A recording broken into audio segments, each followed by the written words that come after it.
You thought it would be easy. Teach them to chart their menstrual cycles, they said. Help them learn to use the menstrual cycle as a vital sign, they said. And then you saw the charts. You saw things that you didn't even know were possible, and you really don't know how to interpret them. Fortunately, I've created the perfect solution for you. I want to share with you our top resource for women's health professionals, how to interpret virtually any chart your client throws at you. This new resource breaks down complex chart interpretation into an easy step-by-step process. It will give you the tools you need to better support your clients. Head over to fertilityfriday.com/chart to snag your complimentary copy today. That's fertilityfriday.com/chart. This is the Fertility Friday podcast, episode number 529.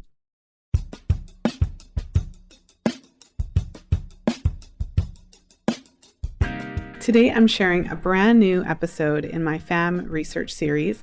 And in today's episode, we're covering an interesting question. Are teenage girls getting their periods earlier than their mothers did? So we're going to be diving into a research study that looked at this question. So without further ado, let's go ahead and jump in.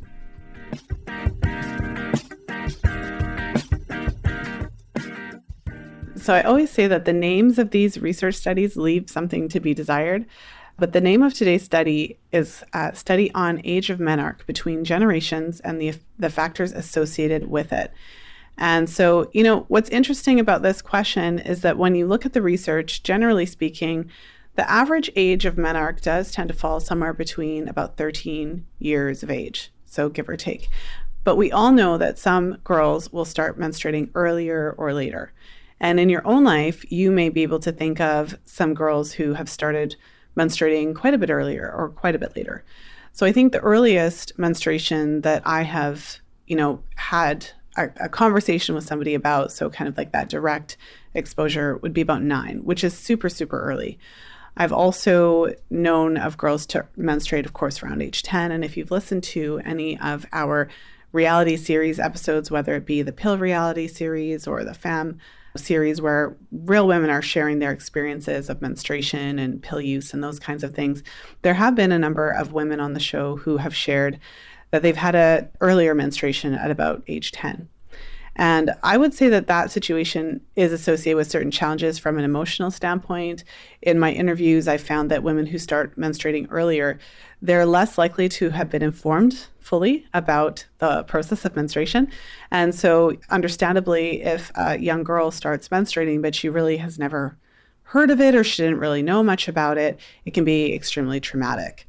And on the flip side, when I've interviewed women who started menstruating, later on, so similar to myself. So when I look back, I started menstruating, I believe I was about 13 years of age, closer to 14 though. I think I started menstruating the month before my 14th birthday.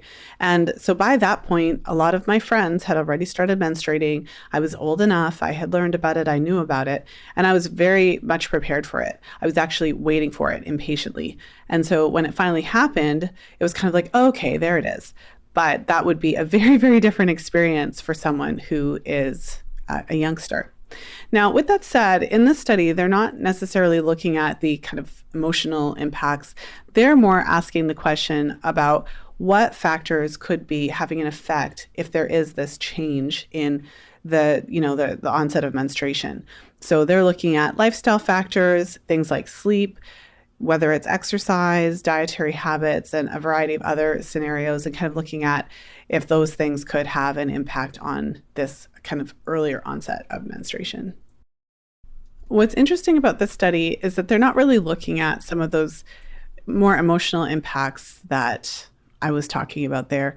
They're more looking at whether or not the onset of menstruation has changed, and they're looking at it between generations. So what's interesting is they actually had 200 participants, 100 adolescent girls, and then 100 of their mothers. So 100 adolescent girls as well as their mothers, making 200 participants. And they asked each group all these different questions to determine if there was an overall difference between mother and daughter in terms of onset of menstruation and other similar factors. So while I was talking a little bit about how having an early menstruation or later menstruation could affect you personally and how you might feel about it, they're looking at a different question, which is more of what factors could be affecting those shifts. So unsurprisingly, I think what they did find is that the daughters, so the younger generation, did have on average, an earlier onset of menstruation. So when they compared the average onset of menstruation between the adolescent girls and their mothers, the adolescent girls, the average age of menstruation was at age 12 and a half versus the average age of menstruation for their mother was 14 years of age. And so, what they found, obviously, is that there is this trend toward a decline in the age of the onset of menstruation or the age of menarche. And what's interesting is the researchers start the study by talking about this trend that they've observed. And it's not just in one area or the next, or in one country or the next. They list a variety of different countries where they're seeing this trend across the board. So, for example, they're listing a trend toward earlier menarche in England, Israel, China, India, Korea, Ghana, Mexico, Thailand, the US. So they're kind of going through all of these different countries where they've observed similar trends. So there is research to suggest that early menarche is associated with certain health issues. So whether that be more behavioral type issues related to self-esteem or early sexual activity, or whether it's related to certain health conditions, for example, obesity or diabetes or cardiovascular disease. And there is some research to suggest that there is a link between the early onset of menstruation and body mass index. And of course, this association is there because there is an association between your body mass index and your period, suggesting that you need to actually reach a certain BMI before your menstruation will start. And this is also discussed in women who lose their period. Let's say if they're on that HA spectrum and they're significantly underweight, often they won't resume menstruating again until they reach a more ideal weight. So this study highlighted some interesting stats. So when they looked at the 100 responses of the adolescent girls, they found that only 1% reached menarche at 9 years of age. So that was the earliest, and a very small percentage of girls started menstruating at age 9. They found that 7% started menstruating at 10 years old, 16% started menstruating at 11, 29% at age 12, 24% at age 13, 16% at age 14, 6% at age 15, and 2% at age 16. So if we put that all together, it just means that the majority of teenage girls are starting to get their periods around age 12, 13, 14. But some do get their periods as early as 10 or 11, with 9 being a more rare case. And then there are a small percentage of teenage girls who are then starting their periods after age 14. But again, those kind of represent the ends of the equation. So it does give an interesting lay of the land, if you will. Okay, so when they compared this data to the mothers of the group, so when they looked at the 100 mothers and compared it to the 100 daughters, the youngest age of menarche among that group was actually 10 years, and only 1% of the group of mothers had an onset of menstruation that was, 10 years of age. 6% started menstruating at 12 years, 33% at 13, and 32% started menstruating at 14, 22% at age 15, 5% at age 16, and 1% at age 17. So again, if we compare the mothers, if we look at those numbers, we're seeing a greater percentage of those, when they were younger, they started menstruating at age 12, 13, 14, and even 15, whereas within the younger group, they were starting to menstruate a bit earlier. So I think overall, we still see a similar age group, but we're definitely seeing that trend toward younger ages at the start of menarche. And so, what does this information tell us, right? Like when we look at these types of studies, what is kind of the overall and broader implication of this data? So what's interesting, the way the researchers were looking at it, they were looking at the different factors that could be contributing to an earlier menstruation. And one of the things that they were suggesting, at least in this study, they found a link between lifestyle and activity and this trend toward an earlier menarche. And so they go into this a little bit, and they're suggesting that because our younger generation is more sedentary, because we have less physical activity. Now, again, this is what the researchers are suggesting here. So they're suggesting that overall, our young women have less activity. They're more sedentary than the previous generation. They're suggesting that they spend more time, whether it's on devices or, televisions or the tech or all the things.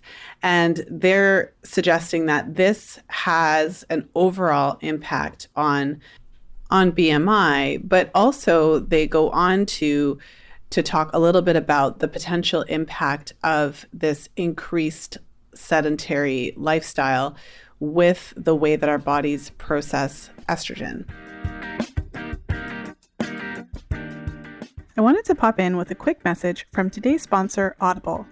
Did you know that you can listen to The Fifth Vital Sign for free when you sign up for a 30-day trial with Audible? Head over to fertilityfriday.com/audible for details. That's fertilityfriday.com/audible. Now let's jump back into today's episode.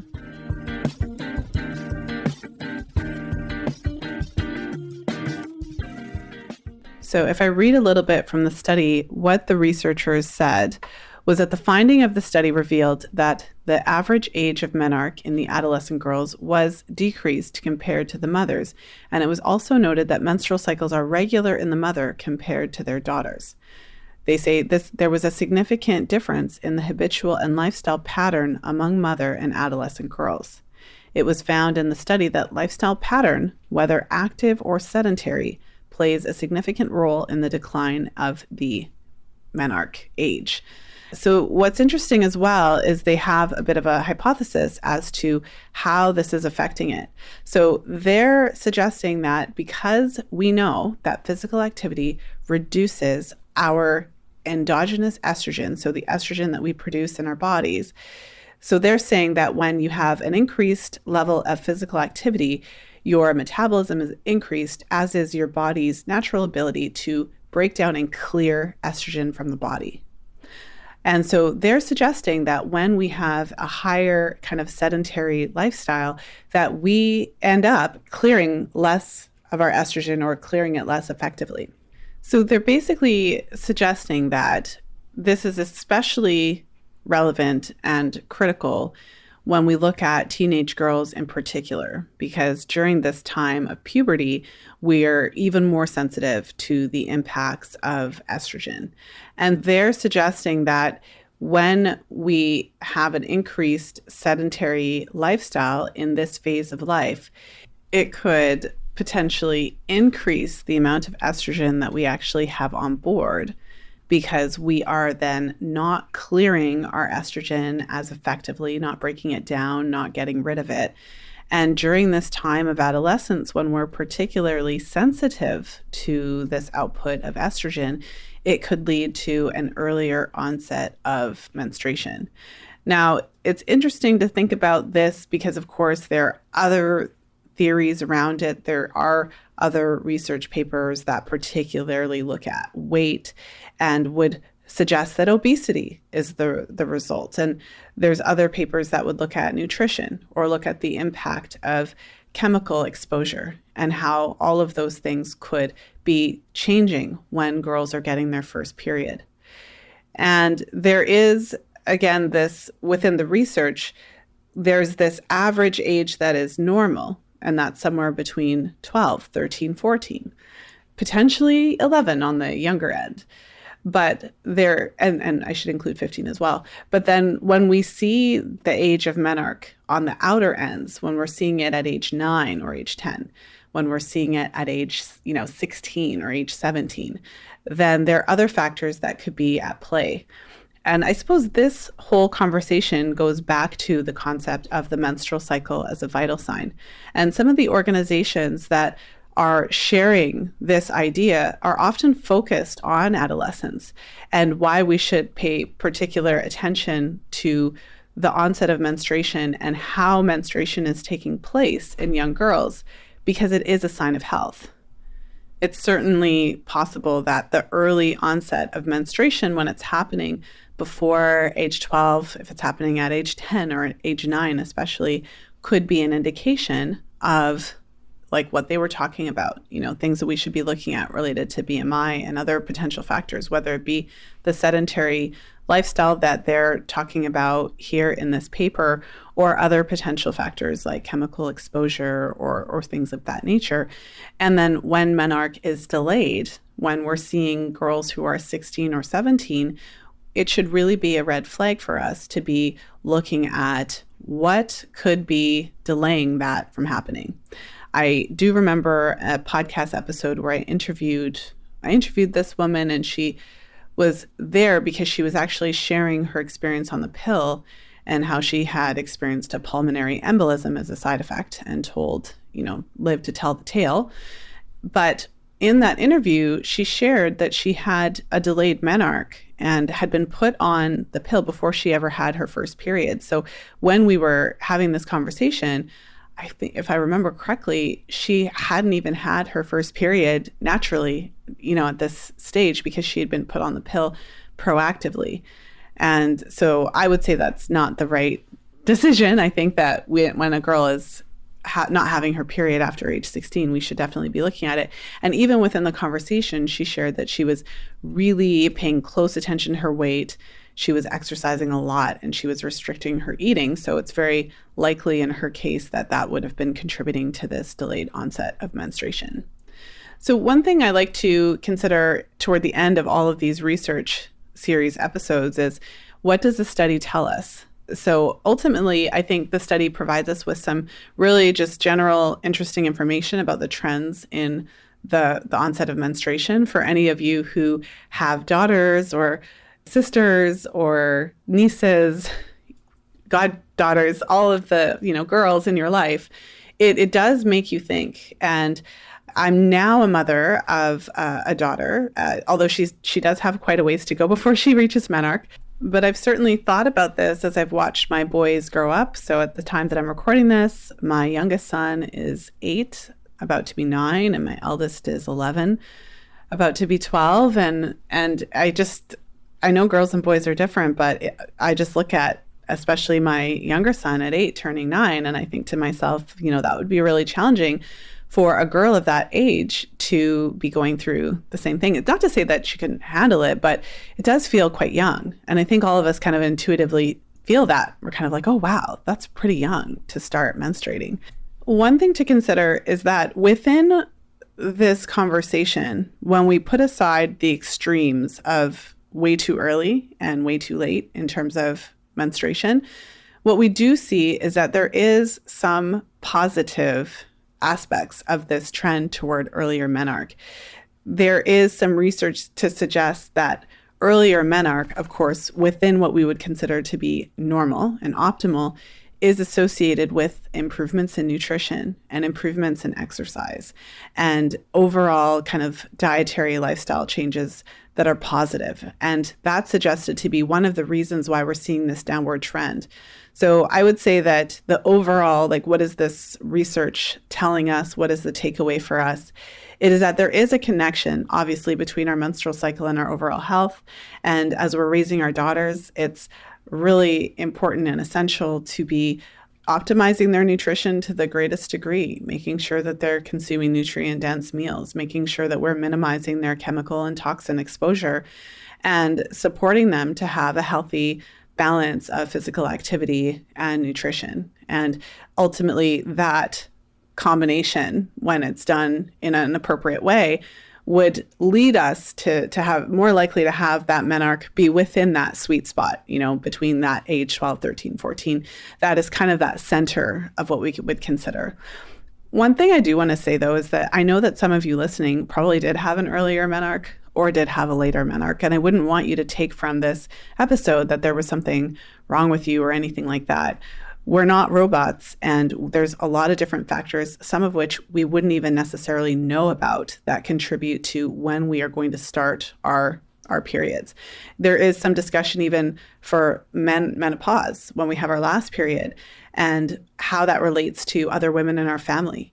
And so it certainly is possible that there could be other factors. We could look at when your mom had her first period, and your grandma and your sisters and all of the different people in your family. So while we're talking about some of the lifestyle factors and other factors that could be contributing, I don't think that we know everything there is to know about the onset of menstruation. And there might be some women for whom, in their families, many of the women started to menstruate a bit earlier or later. So just want to put that out there for some of you who might be listening, thinking like, oh my gosh, I had an earlier menstruation. What does this mean for me? So with that said, I hope that you enjoyed today's episode. If you found today's episode interesting and there's someone that you have in mind who would really benefit from hearing it, then I would invite you to share the episode. You'll find the episode over at fertilityfriday.com/529. You'll also find the link to the study that we talked about and other related podcast episodes in the show notes page. And so again, fertilityfriday.com/529. And if you are a fan of the podcast, if you've been enjoying it, if you like these episodes that I've been putting together, one of the best ways to show your support for the podcast is actually to go over to Apple Podcasts and leave a rating and review.